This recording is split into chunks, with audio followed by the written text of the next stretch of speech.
Slepá nebo co? Pojď sem, nech vás tady jdeš do vody.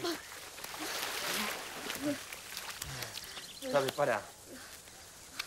Jsi v pořádku? Klimatická třída SN, ST. Karolíno, ale já ti nechci podlehnout. Co? Co pak já tě k něčemu pobízím? Uklidni se, já můžu klidně jít.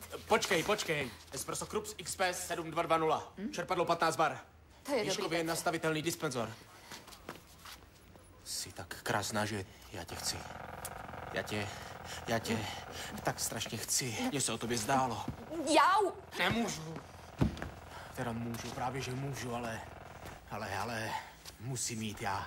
Já mám strašně výčitky svědomí. Bojím se, že jakmile jednou Olinku podvedu, tak to pak budu dělat pořád. Promiň. Ahoj. Ahoj. Ty se hodnáš, že jsi přišla. Tady, viď? Ahoj. Jsme tě chtěli s Petrem poprosit. My jsme teď spolu a potřebovali bychom na 2 dny odjet. Pohlídala by si nám mrňata? Jo? Jo? Nevadí? Ne. Ahoj, Dík. plavčíku. Tak si zlatá, děkujeme.